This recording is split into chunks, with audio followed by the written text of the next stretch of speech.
Good evening, everybody. It is I, the Undead Viking, and we're a little light tonight. Mr. Major Malfunction said he couldn't join us. I think he and his family had something planned, and Anthony is doing the forced upgrade to Windows 10 and is being annoyed. So, but he'll be with us shortly, supposedly. But I have the strung out on pain pills. Barry Reynolds with me here. Who? Me? You. Yes. How you doing, brother? I'm all right. So is it just your back that's bugging you? Yeah. Not just your back. I mean, I'm not downplaying it like it doesn't hurt. I'm just saying, it's your back that's bugging you? It'll pass. It's weather related a lot of times. Like anytime there's a drastic change from hot to cold or cold to hot or whenever it rains, I go through this. You're only happy when it rains? And I'm actually not happy when it rains. Oh. You remember that song? It's pretty horrible. Yes. Yeah. But it'll pass in a day or two. Yeah? That downside sucks. is I'm up for a day or two when this stuff happens. Yeah. So like you can't do your own rigorous days of doing nothing? Yes, it's very tough. My heart goes out to you. But anyway, how was your last week, buddy? It's all right. Yeah, I got a craft wagon in today. It's Kraftwagen. Yeah. I got it. It was on sale, $20. Had fun again. Oh yeah, it just came in today. I'm looking forward to playing that. I did enjoy that at BBG. That was one of my favorites from 2015 easily. It's one of those things where I don't know. It's like it's one of those things where it isn't truly Glen Moore. So I wish I still had Glen Moore because I stupidly traded that away. But it does have some of the, it has enough of the Glen Moore to it that the sting is reduced slightly from it. No, that's cool though. I mean, you got that going on, right? Have you played it since you got it, or you just kind of have it sit there? It just came in today. Oh, okay. Like 3 hours ago, 5 hours ago. Very cool. I'm trying to get Shadows as a Brimstone to the table. I got the other base set, the Swamps, but I'm still putting them together. It's such a pain in the ass. Oh, the Brimstone? Yeah. Cool. I had the one base set, and that's together and all that. I played that, but I got the Swamps of Death, I think it is, the other one, and then the minis are just horrible on that. You think they could have done a little better, like not put a seam where you actually put something into a socket or stuff like that. See, I have yet to put mine together. They're still sitting in shrink. I'm in the same boat as Anthony, just waiting until I have all of it, and then I'll just like make a weekend out of it. And then we can. I can a long weekend. And I can hate myself as I piece those things. I remember at Gen Con, whatever it was, 2 years ago, when people could buy the base sets, and they actually had those tables set up. They had tables set up for people to go and open up their sets, and they had they had super glue, and they had the snips and everything, so people could put their models together right then and there after they bought it. So theoretically, I mean, supposedly, I mean, they might have had an expert or two sitting there that could help out and do that. But there you go. You'll just need a lot of putty. Well, you're talking super glue or putty? Putty. The what is it? Green stuff. Is it green or blue? That putty that the modelers use. I forget what it is. There's a lot of gaps on the bigger ones, especially the bigger ones.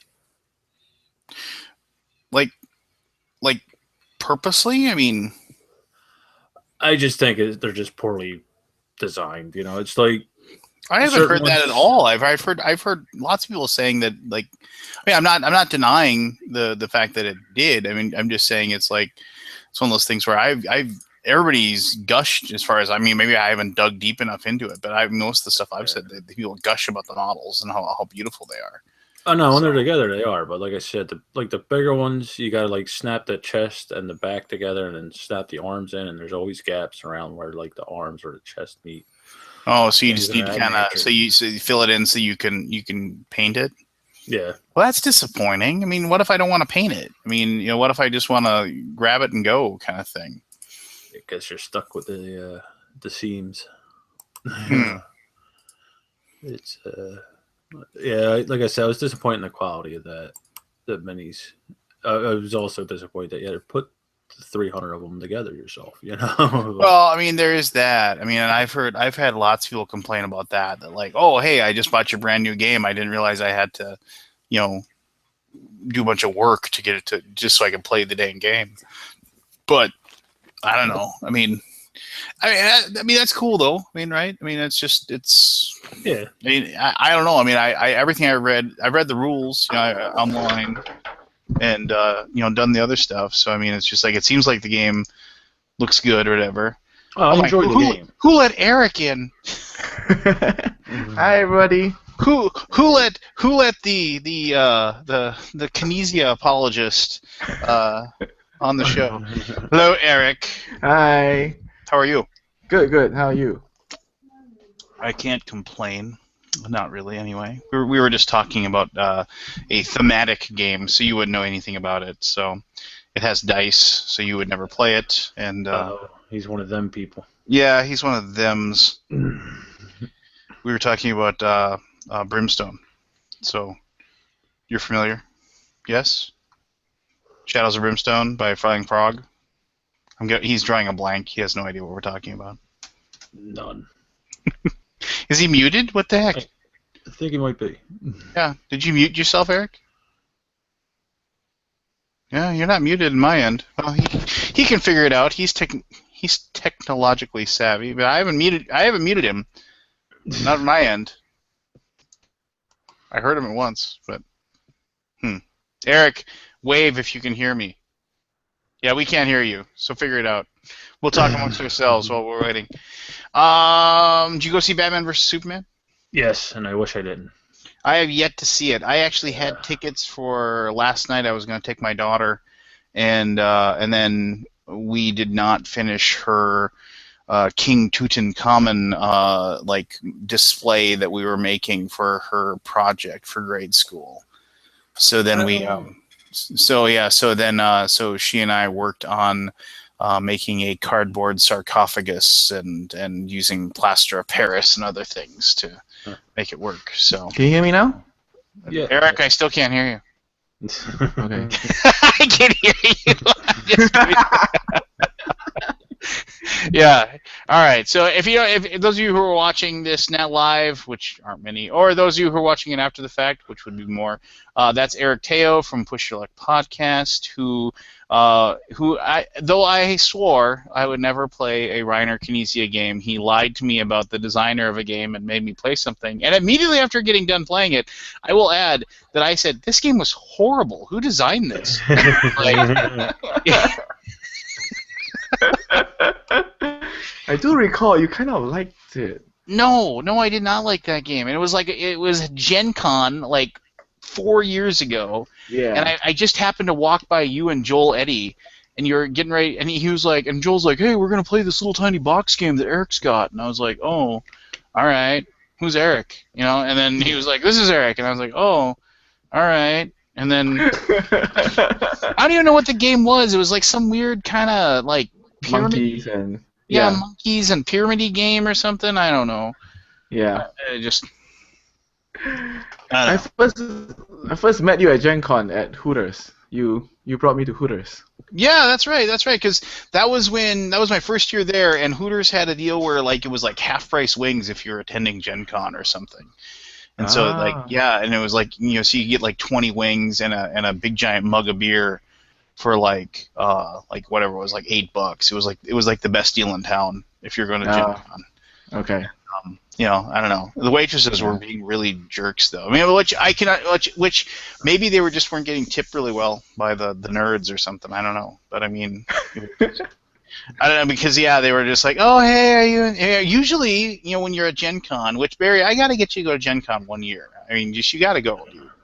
But usually when you go to Gen Con, it's been my experience that like you go there and like all of the people that are there, like all the local businesses, all the restaurants, everything, they know they've got an influx of like tens of thousands of people that are there to spend money, and they're all really excited to see you. And all the restaurants and everything, they have like themed, like the one place they I forget the name of it is, but they changed the entire menu. It gets changed over to like D&D references and things like that. They actually, God, I can't remember it, the Ram, and they actually they have a beer that they specifically brew for that for Gen Con, and like you go there and like every year they have a special Gen Con mug and everything. So they just go over the top, as far as welcoming people to the area, and then they do that, and then but like this at this Hooters, it was just like they were just annoyed that we were there. It was like really,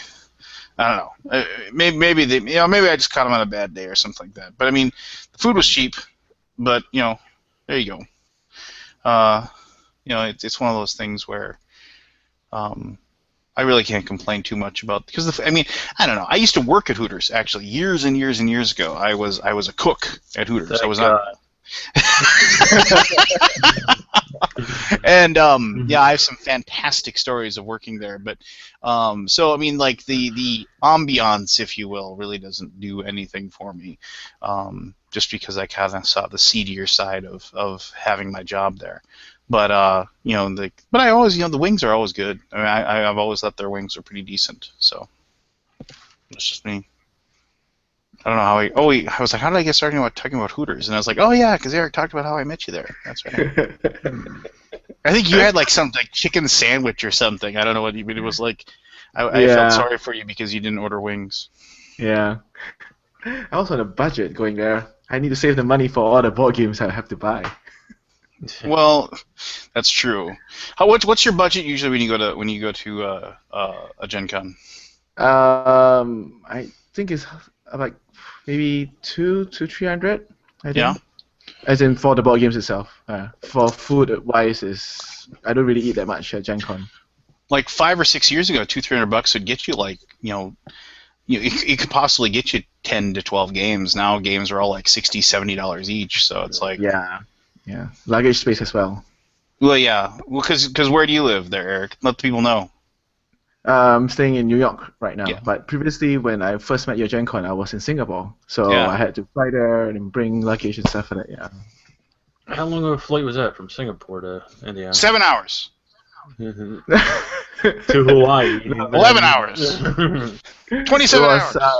Because I was visiting my wife, who's in New York, so I flew. I think it's like 18 hours, right? Okay. So visited my wife and then had the excuse to then go to Gen Con as well. So yeah, that's how I arrange my trips. Does your wife like Reiner Knizia? I think she doesn't know most of the designers, so she still plays the games with me. Oh, okay. Well, I just checking if it was something like you had brainwashed her into it or something like that. Yes, I will. If I see you again, I will try to sneak another Reiner in. It isn't gonna happen. But hey, you play anything new recently? Anything cool, Eric? For me, right now, I think the last one I played was Signory. Oh, that's a good game. Like that. Yeah. It really took quite long for the first game that we played. I think it took about 3-4 hours for the first game. Well, do you think that's because of the fact that like it's just because it's like I mean, I wouldn't say it's a super heavy Euro. Yeah. But it's not light by any means. Yeah, I think also we had to teach the game the first time, so we were like half reading, half learning the game. So that kind of took up some time. Yeah. There's also quite a fair bit of AP because especially for the person who has to take 2 turns at one go, there's a lot of AP for that person. Yeah. Yeah, I'll give you that. I mean, since we're talking about AP, what's your opinion about AP? Do you care about it? Does it bother you when people take like a couple minutes, 3 minutes, 5 minutes to take a turn? I think it depends if I am distracted enough. If there's things around me that distract me, then I won't really care that much. But if we are like everywhere is quiet and we're just staring at each other, then yeah, I think having too much AP will be a problem. See, I agree with that. If you're playing like a 4-player game and there's like and one person's taking time, it's like why can't the 3 other people just sit there and talk? I mean, we talked a little bit about this last week, but I mean, it's just like the other 3 people, they're theoretically friends, right? Why can't they just sit there and have a discussion and talk things about whatever? And yeah, that's my opinion. Hey, yeah, Keith. but you might then distract the person who's thinking, and then the person who's thinking joins in the discussion, and then it takes even more time. Well, no, that's when you smack their hand with a ruler and you say, "Hey, your turn. Us talk." What's up with the weird duck on your picture on your wall? Oh, so that's my wedding picture. Oh, okay. I was gonna say you married the duck. No, so it's like a soft toy that we had. Yeah. Oh. Well, I mean, I can only see the eyes and the hair, but your wife looks very lovely. So, what did you blackmail her or something, or how'd you pull that off? I met her at a salsa bar where dancing. So we actually met dancing, and then I stalked her for a few more years after that, and then managed to get her to say yes. Well, that's not creepy. No, not at all. But you know what? Well done. Well done. Good work. Why she's looking at you like that in the picture. Yeah, good work if you can get it, I suppose. I've met Lance's wife, and if anybody has somebody's parents in a pit, it's Lance. Aw, my wife will take that as a compliment. So, Keith, I thought you weren't joining us this evening. Yeah, well, I missed you. Oh, you got done already, didn't you? I was just laying in bed, and I was like, oh, I wonder what they're doing. Oh, they're talking. Oh, I'm going to go talk for a little bit.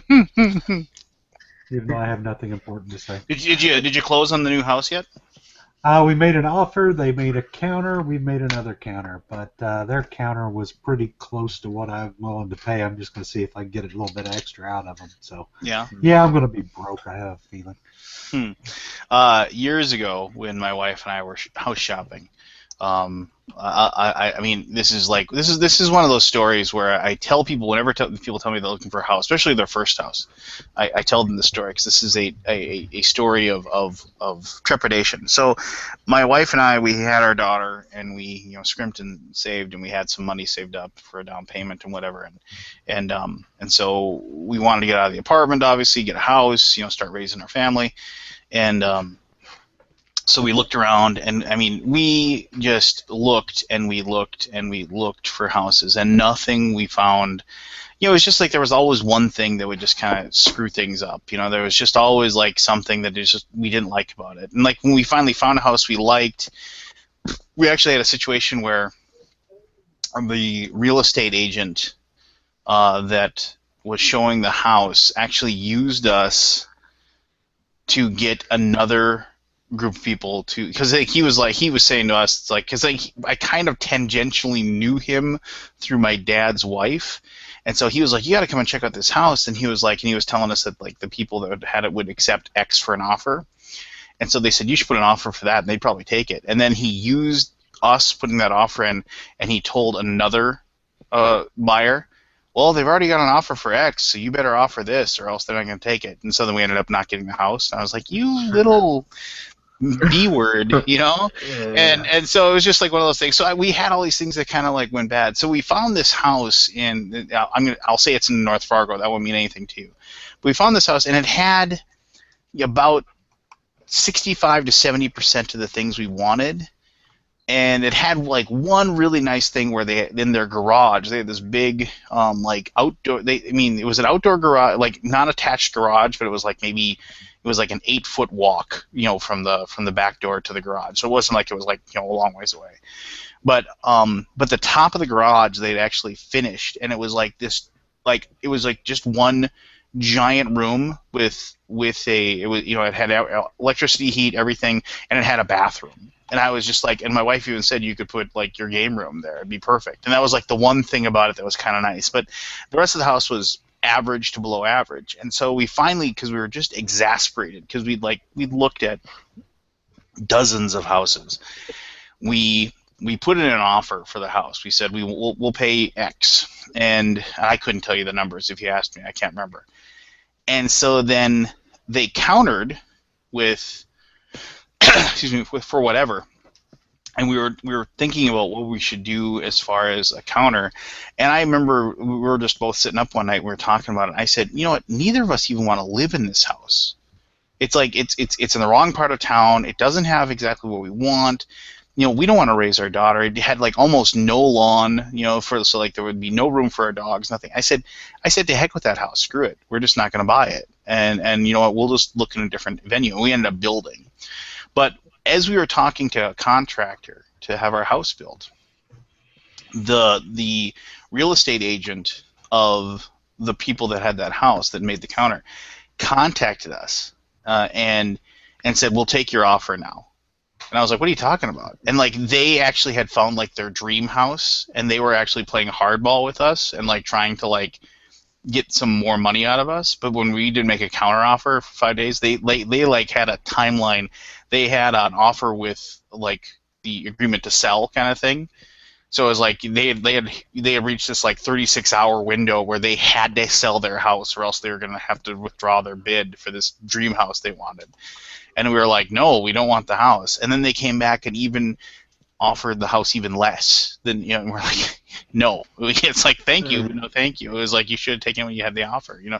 But basically because they made that decision, we managed to not live in this house that we would not have been happy with. And we've kind of outgrown our house that we have now. We're actually kind of halfways looking, but I mean, we're way better off where we are now. So if you're out there and you're looking for a house or anything like that, just don't put an offer on a house that you're thinking might be okay.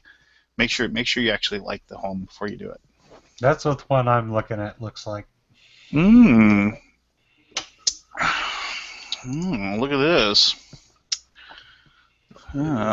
Looks all regal and stuff. Windowy. It's got lots of windows. Yeah. Lots of windows. That looks really nice, Keith. It's like 49.75 square foot. Yeah, you mentioned that it's just huge. So. Yeah. And the house is big. That's the only reason. No, that's cool, man. I hope you get it. It'll be awesome. It sounds like it's more or less a done deal, unless like the rug gets pulled out from underneath you. So. Yeah, I mean their counter offer was within our range. It's just like, well, let's see if we can get some more out of them, right? So, and they came down a lot already. But hey, I actually have a question here. Kabuki Kid asked if I'd ever tried Lord of the Rings Confrontation. Nope, I have not. It was okay. It's Stratego, basically. I played it with my sister a couple times. It's a 2-player game. Yeah. Chris Maui says, or I should say Maui Chris, San Francisco Bay Area housing market right now, everything under $2 million is going for over asking price cash sales. Sucks to be poor. I should tell my sister that she and her husband live in San Francisco. Yeah, that always amazed me. Like, I know the Bay Area is expensive. New York is extremely expensive. Even parts of Philly are. It amazes me just at different locations how much the same house will quadruple in price, basically. Yeah. Interesting. Hey, I actually have a question for all of you. So I apparently I haven't bought anything on eBay in so long that eBay sent me a letter saying, please buy something on eBay. And I have until midnight tonight to buy something that costs over $25. I can get $10 off. So I need somebody to find me like a game that I don't own that's like cheap. It's $25, so I can get it for $15. Well, there's a bunch of Knizia games out there. Okay. And Eric isn't allowed to suggest anything. Oh, I see Raw. Have you heard of this? Have you heard of this little-known game? I can't even think of it now. I can't even think of the names of his games anymore. Which, fine, good. Because, yeah, who cares? He's horrible. I shouldn't say that. A lot of people really enjoy him. Yeah. Enjoy his games, but I haven't played a too copy many. of Gutsy. a copy of what? Gutsy. I don't even know what that is. Oh, you're talking to the designer. Oh, really? Yeah, it's a game. You designed a game, Keith? When did this happen?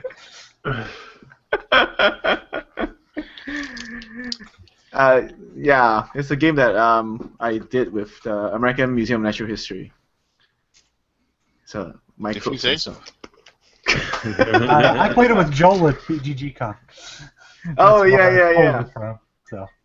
Correct. Yeah, he brought it with him. And I won, so meh.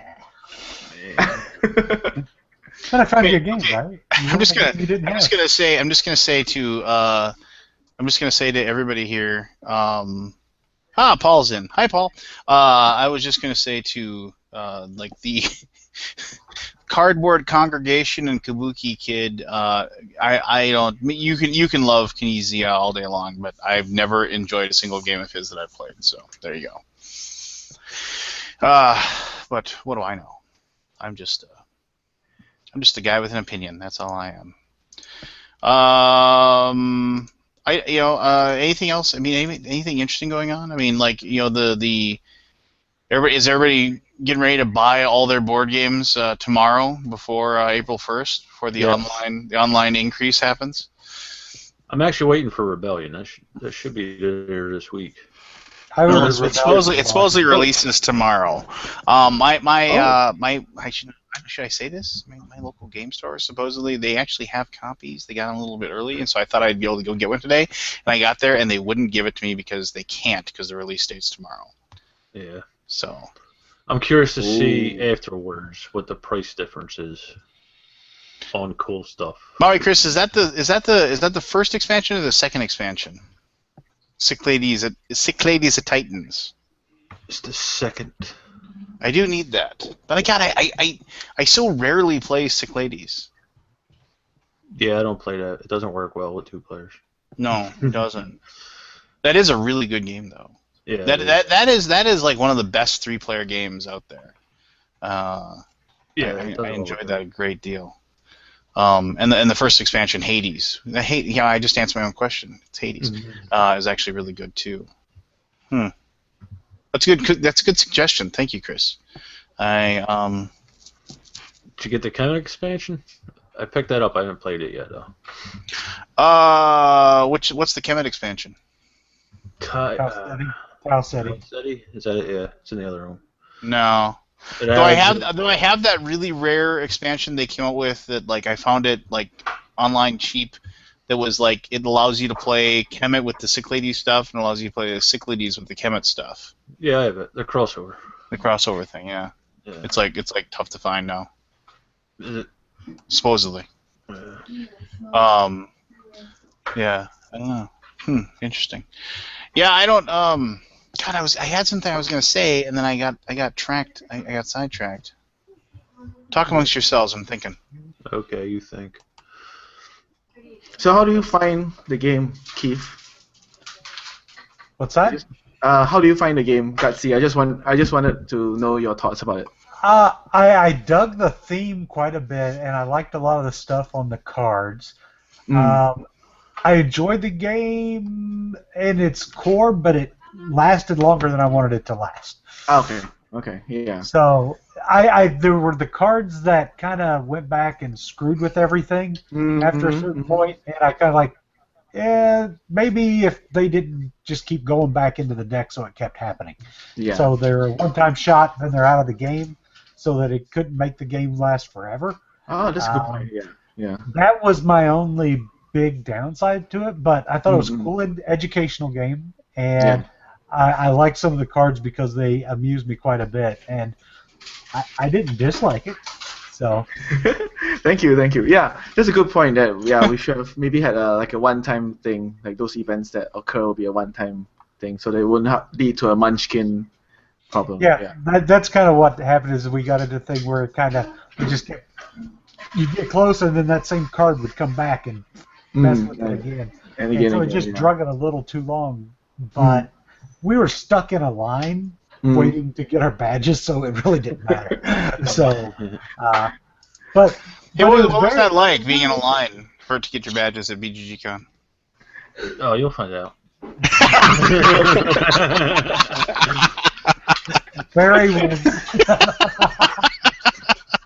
For me, it wasn't that bad. I was I got about 7 o'clock. I think I got down there, and then as soon as the hall opened, I was in and out in like 20 minutes.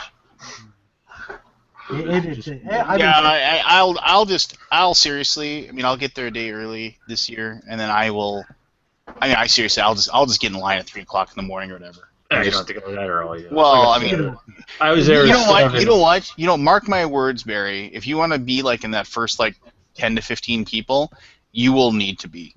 Honestly, because we were in the front row and we got down to about 6 or 7. I guarantee you, with the nutball attitude these people that everybody took with this time around, with everybody just it went going as crazy as it did, you will need to be down there early this year. That's just what my gut tells me. Well, you might be right.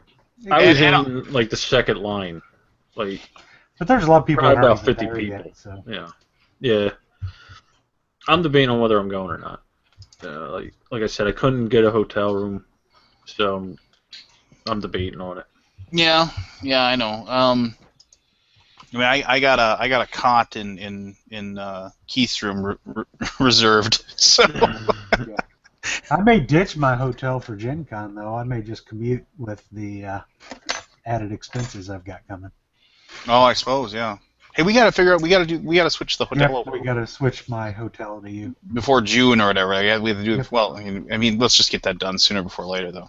Yep. I was thinking about that today. Yeah, I was thinking about that today too, because my wife asked me if I was still inviting her, and I said yes. So then I was like, oh, I suppose I better get that hotel room. Otherwise, that would be really flight for BGG because I haven't done that yet. Well, yeah, but you shouldn't get tickets until you're 6-7 weeks out anyway. That's the best time to get them. You'll save a little bit of money that way. I mean, if you went and looked at prices right now, and then you looked and waited till 8 weeks before, you'll save yourself $50-$60. Yeah, it's just the way it is. I mean, unless you're made of money like Major Malfunction over here. Not anymore. This will be Keith's last con. Yeah. So when we're talking about it, I'm looking at the monthly payment. I'm like, God, I'm going to Origins and Gen Con, BG. I shouldn't have done these conventions. Maybe I need to get. Wife's like, it's fine. Quit freaking out.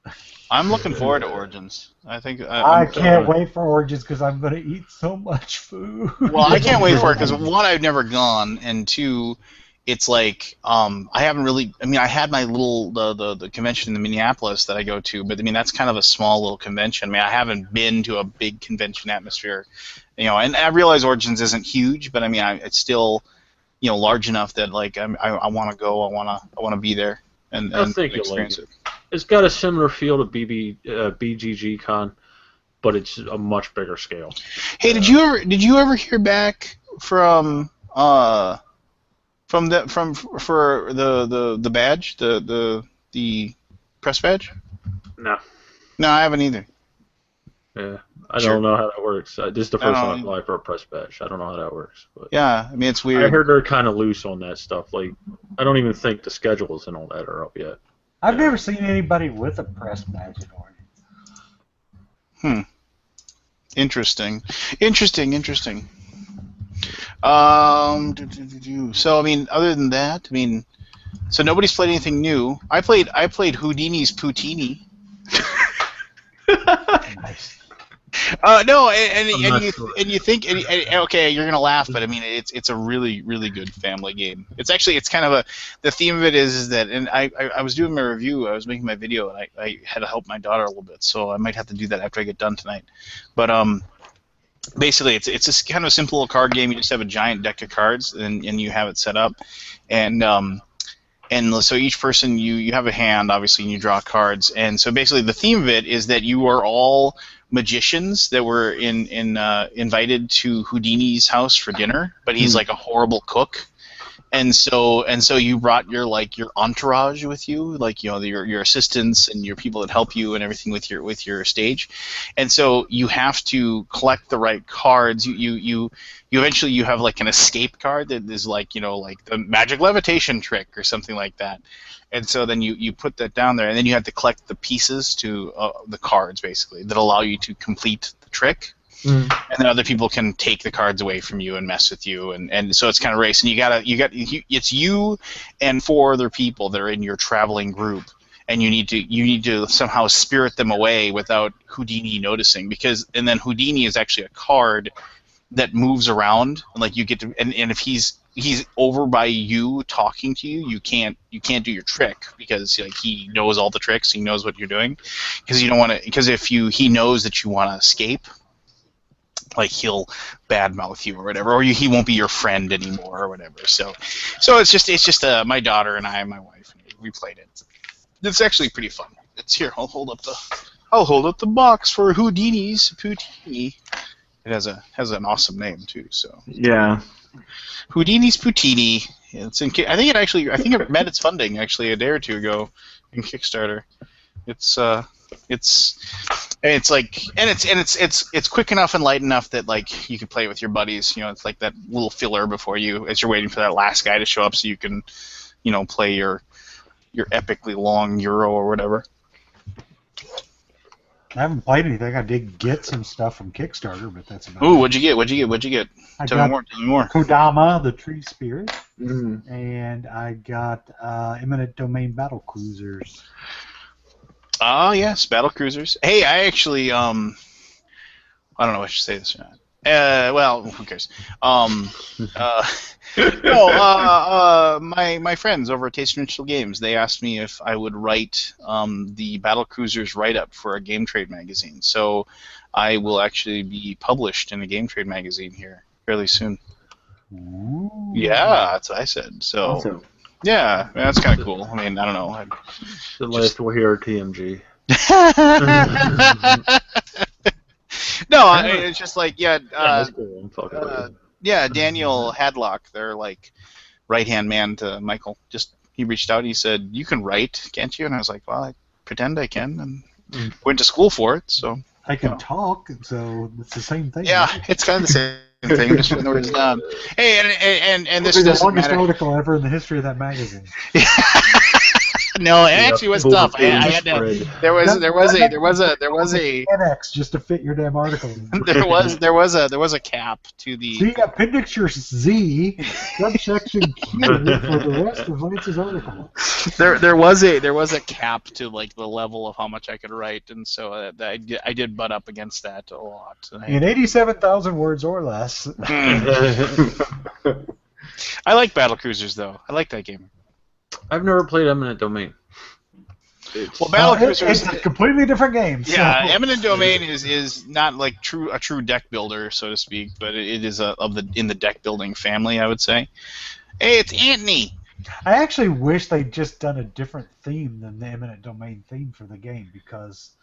Well, I think that's TMG. They're trying to grow the Eminent Domain brand. Yeah, So and just from talks with them, I know what's coming down the pipe as far as it's going to be part of the Eminent Domain brand. So I think it's cool. I think it's cool what they've done with that. So how many of such games where they grow the theme actually worked? So. I was just thinking of another one that had like a brand. I mean, they're working on like Stronghold's doing the Spaceman versus Alien stuff. I mean, they're trying to kind of branch that out and do other things with it. Like that's that I can't think of the name. What's the co-op? The Starship. Space Cadets away Space Cadets, yeah. So it's like Space Cadets away missions or whatever, So they're kind of branching that out, and those are all really good games. I mean, Space Cadets is great. The dice one it's insane. I mean, you're throwing dice around the table and trying to roll faster than everybody else, and that game is just built for arguments. So it's like we said freeze first, or we said fire first, or whatever, And then I really, and then that giant box, all the miniatures, the way missions. Process of repeating them now. Yeah, sweet. Yeah, and those scenarios and everything are a lot of fun. I mean, they did a really good job with the miniatures rules in that one. So. Because I was just thinking like AEG had the Tempest. Well, the AEG one, that's very. I think with that, and I know, I mean, I like AEG, and I think that they've definitely done a lot of really good things. But they really, when the first 4 games they pumped out, I mean, there really was. Love Letter was the only game that was any good. No, it wasn't. Get off your high horse. Canalis wasn't any good. Domain wasn't any good. Dominaire, that's a good game, and so is Courtier. No, Courtier was not a good game. Yes, it is. Yes, it is. Eric, I think every publisher does it to an extent. Like Fantasy Flight has a couple older universes. The Star Wars Natural. Yeah, they have Oracle, and then they have that one that the Android, obviously, and the one that the Talesman set in. I can't remember the name of it. Plaid has got a few with Tales.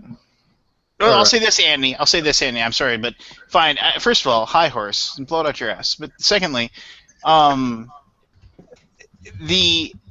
just say this: whether liking a game or not liking a game, that's all subjective. Love Letter was the only successful one. Yes, all 17 iterations. All right, so and all but 2 of those were fun. Yeah. All right, so Anthony, I'm glad you joined us this evening because I have a prepared statement. Oh, you do? I do. Well, hold on. Are you going to show me something that you got in the mail? All right, hold on. Oh. So Annie and I have commiserated with each other on numerous occasions about Flying Frog Productions and Shadows of Brimstone and how both of us we have the base sets. We both piggybacked. You piggybacked on who? No, I didn't piggyback. Who piggybacked with you though? Marco. Marco, okay. So, but you Outlaw Pledge, getting everything, but basically Flying Frog asked you and me, even though I piggybacked on the guy, another person, you wait for everything to show up, and you just have to wait. We don't get Wave 1.5, we get Wave 2, that has the rest of the stuff, correct? That's apparently yes. Yes. Okay. So there's been consternation, and Anthony's been much more vocal about his being upset with the situation than myself. A little. He's been taken to task by Joe Wiggins for his feelings. But from what I understand, you and Joe Wiggins are good friends now. I haven't spoken to him. Well, I would like to say that the person that I piggybacked on, a very fine gentleman, he actually contacted me via email, and he thought that when he paid for the extra shipping, he was just paying the extra shipping for his own. But I received in the mail my giant box of Wave 1.5. No, hold on, let me finish. No. In the spirit, no, wait. In the spirit of uniformity, I will not open this box. It is still sealed. I have not touched it. I have not done anything with it. I will not touch the contents of this box until my partner, my friend, Anthony Mercano, has his full set as well. Oh, bullshit. Only, I swear, I will take a date and stamped picture with a digital camera, and I will have the time and date every single month if need be. But I will not, because I believe in your cause, and I believe in fight the power. I believe. I will not, until the both of us have our complete sets, I will not touch the contents of this box. And tomorrow on Facebook, I can show you a couple of expansions. I have them here. I mean, you want me to buy them open for you? See, Lance, and you told me I should offer him my other bed in the room for Gen Con. I think you should. This is how he treats me. Maui Chris says I should open it now on camera. Well, that would be funny. That would not be fair to my friend Anthony. So. Oh, speaking of Chris's, it's Chris Peach's birthday today. Yes, it is. And where is he? I sent him good tidings, and I was hoping he would join us, but he is. I didn't send him any tidings because I was going to send him tidings here, but he's not here. Well, that's unfortunate. I got a couple questions. Ooh, what's the questions? First one is from Chris. What's the consensus on Stockpile? The Kickstarter has expansion up, but he hasn't played the base yet. Stockpile is an excellent. I mean, you can go watch my video, but Stockpile is an excellent. Just it's an economics game, but about insider trading. If you like economics games, it puts a nice spin on it. It is a very, very good game. Something I've played and enjoyed greatly. And when I saw that it had an expansion, it was an instant back decision on my part. Yeah, I haven't played it. That's one I want to try before I play it, just because of Jen. I don't know if it'll get to the table here. Yeah. Get it. Get it? Get it, because it has two modes of play. There's one that's more of a... it's almost like a gateway game mode that anyone can play, and it's not too heavy or overthinky and anything. And then there's the what they call the advanced mode, but that's like the way you should play it as a gamer. Okay. Yeah. All right, maybe I'll pick it up. Oh, I'm sorry, Eric. Did you play it? Keith? Yeah, I played it. Yeah, it's good. It's a good game. It's the best game he's played, not designed by Reiner Knizia. Ha ha ha ha! Hoo-hey! Have you played the latest Circus Flocati? What was What? that? Excuse me? What? What'd you tell me to do? Gesundheit! It's the family show. Circus Flocati. Yeah, suckers Flocati to you too.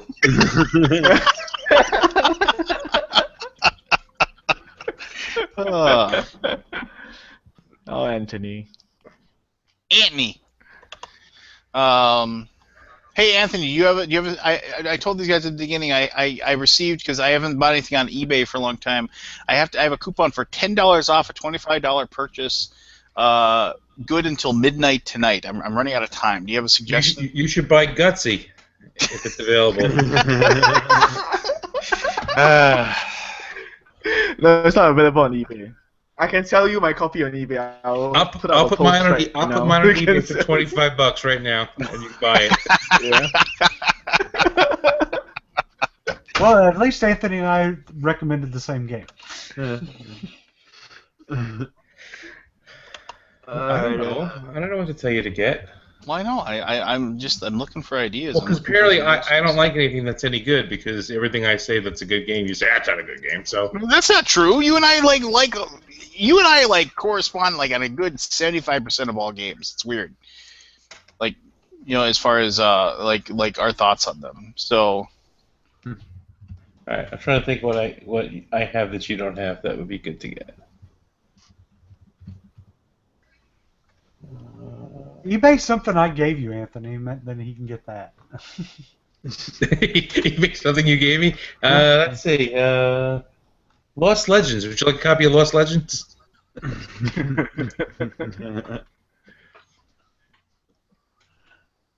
I still have everything that you gave me. Oh, yeah? Interesting. Yeah. I won't have to give stuff away quite as quickly. Keith's like, I'm getting rid of these games. I'm like, ooh, what do you want for that one? He's like, I'll just give it to you. That's pretty much been my policy. I may have to rethink that one. Not because of you, but because you broke. Well, last year I actually gave you something for a game. Yeah, we traded a figure for a game. That was a good deal. You should get Pie Face off of eBay. There you go, Lance. Pie Face. Yeah, I should get Pie Face? There you go. $17.99. Well, how much is it? $17.99. That's not $25. That's not going to help me. Oh, quit crying like a baby then. What? Just is that including shipping, or is that a separate? You got to spend $25 including shipping, or this is a lot of work for you to save Free $10 shipping. dollars. I know it It is. is. Get a dice tray or something. Jesus Christ.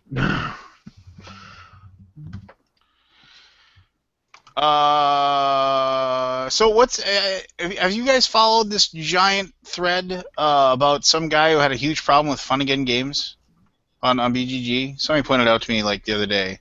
With Fun Again? Yeah. Like No. okay, well then I wondered if anybody else had followed it or read it, and if somebody could give me the. Lance, I found what to buy. By the way, there's What? only one left. I found what you should buy. What? 12-inch round wooden dice tray. There you go. Yes, because that's what I mean. $27.83 with free shipping. Or you can have the Farkle game set, which is $24.94. Do you have dancing eggs? Dancing So what happened? eggs. Tell us more about Yeah. the Fun Again thing. Oh, some guy like basically it was Fun Again had that huge like clearance sale or whatever. Mm-hmm. And so like some dude, I don't know what happened. It was like he like had like something happened where it was like basically he had a like $200 or something worth of items, and basically they had, instead of like running out of the item, they had the items like okay, I'm screwing up the order. So basically, let's say they had 300 of game X, and they were willing to sell 100 of game X at their clearance price. But as soon as 100 of game X are gone, then the rest would go back to normal price, which isn't unheard of. It's a little wonky, but it's not unheard of.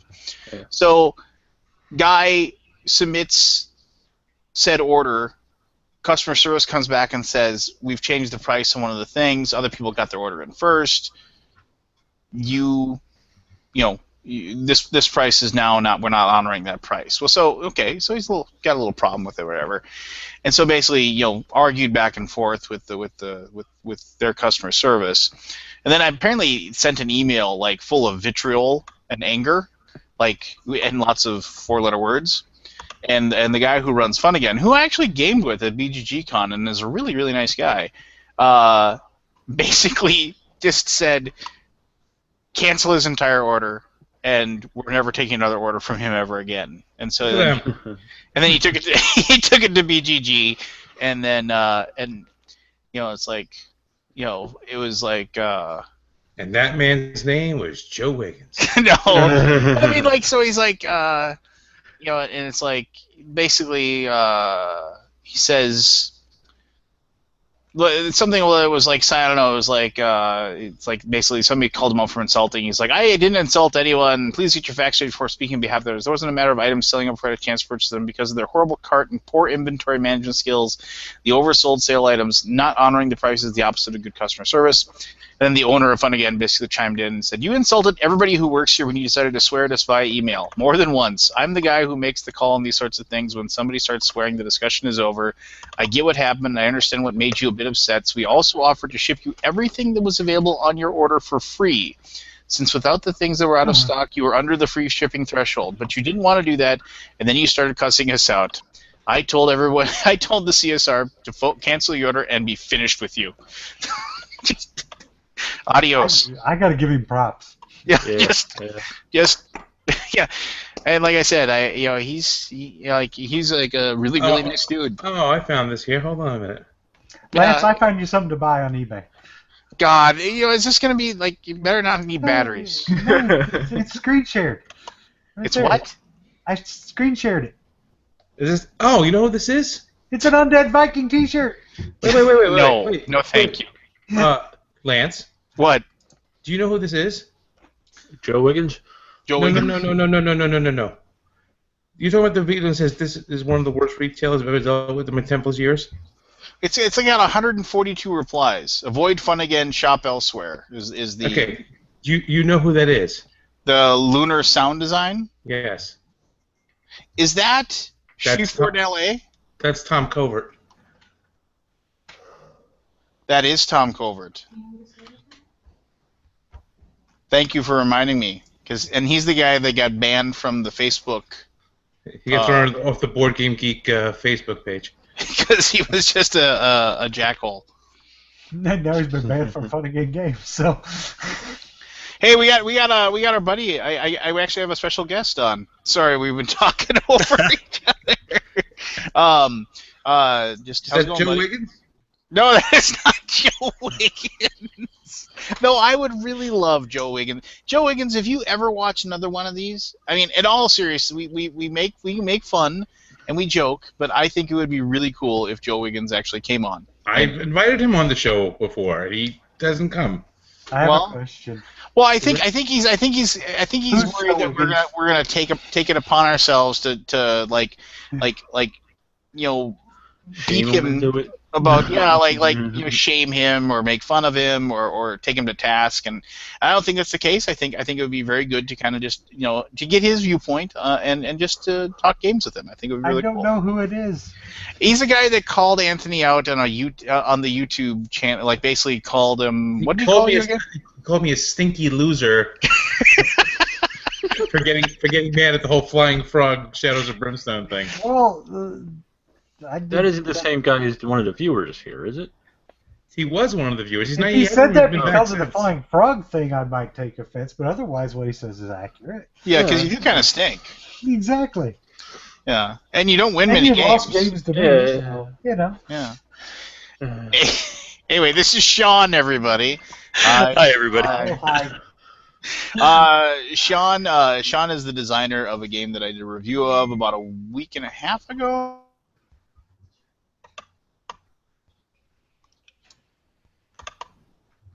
Did we lose him?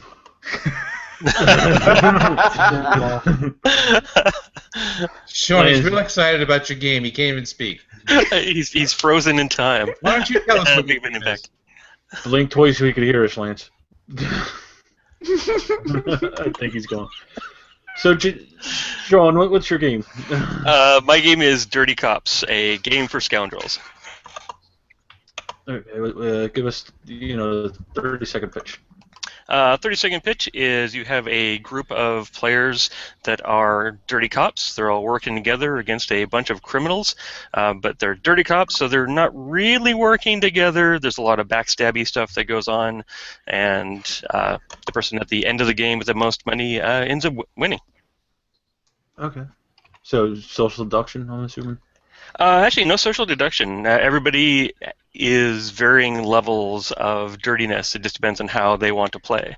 Everybody's out for themselves, but you sort of have to work together to be able to survive the combat rounds. So there's a little bit of working together and a lot of stabbing each other in the back right afterwards. Cool. And how far along on the Kickstarter are you? Let's see. Our Kickstarter wraps up in April 12th, so I think we're in week 3 now. Oh, cool. Mm-hmm. I'm too lazy to pull it up, but he usually does it. Development-wise, the game's been done. We have been going around to different cons. We were at GameStorm. We were at NorwestCon last weekend. We're going to be at the Emerald City Comic Con coming up. And mostly it's just going around and showing people the game and, seeing what they like about it and doing any kind of like last-minute wording tweaks and stuff like that. But from a design standpoint, the game's been really solid, and every time we play it with people, they seem to like it and have fun. So. Oh, cool. So, I'm pulling it up now. What was some of the challenges of making this game for you? Some of the challenges, well, it's our first board game that we've done. I've been in the games industry for about 15 years or so, mostly working in computer games. So there's different aspects of a physical game development process that was kind of new and unique. The whole working out who you're going to have print your products, the product costs, all that kind of stuff, all the nuts and bolts behind the scenes that players don't really have to deal with, luckily. But from a pure development standpoint, there's a lot that's very similar. I'm a big proponent of doing a lot of testing, focus testing especially. So I had the game in development for about 5-6 months, and then I started hitting all of the local game stores, and I'm a member of Playtest Northwest, so we get to go to tons of different stores in the local area, all the cons, and just test it with people, and find out what was broken and what wasn't really working well, and having to throw out things that I liked and bring in things I hadn't really considered before. So. Okay, cool. So why did you choose to self-publish instead of going with a publisher? I knew that the concept of the game, a game called Dirty Cops, was going to be a little edgy, and I knew that there wasn't going to be a publisher that would want to touch something that's potentially risky. The funny thing is, in the game, you're not actually going after any citizens or anything like that. All the infighting is within the team itself. But there are, you're taking out criminals, you're getting cash, you're getting drugs and selling those drugs. So those are all concepts that are a little edgy and would make most publishers kind of like, I don't know. So we're just like, let's do it ourselves. Cool. So I see that I just Googled you. I'm sorry. I was saying I just Googled you and I saw that you were with Moby Games. Is that your profile? Yeah, I have a profile on Moby Games. Oh, okay, yeah. Bejeweled Twist, Neopets. You made Neopets. My goodness. Neopets. that was a fun project to work on. That was really interesting. Trying to take a property like Neopets, which was really kidified, and kind of broaden the audience for that and make it something that a broader audience could actually enjoy. And it was working with Capcom, which, I mean, Capcom, right? That's awesome. Yeah. It's kind of interesting artwork here. Yeah, what was your decision to go with this type of artwork? Well, I knew that the game concept was kind of edgy, and so I didn't want to go down this really dark, really bloody path. I wanted the game to be a little more accessible, and I wanted there to be some fun and some kind of like jokiness to it. And the artist that I chose, Dominic Sedano, he's the artist actually that I first had in mind. He's got a really cool, unique, kind of an 80s G.I. Joe, cartoon era style. And I felt like his artwork was just gritty enough to work with the Dirty Cops brand that I had envisioned, while also having the kind of cartoony aspect to keep it light enough that it wouldn't like kind of freak people out and scare them away. Cool. So you said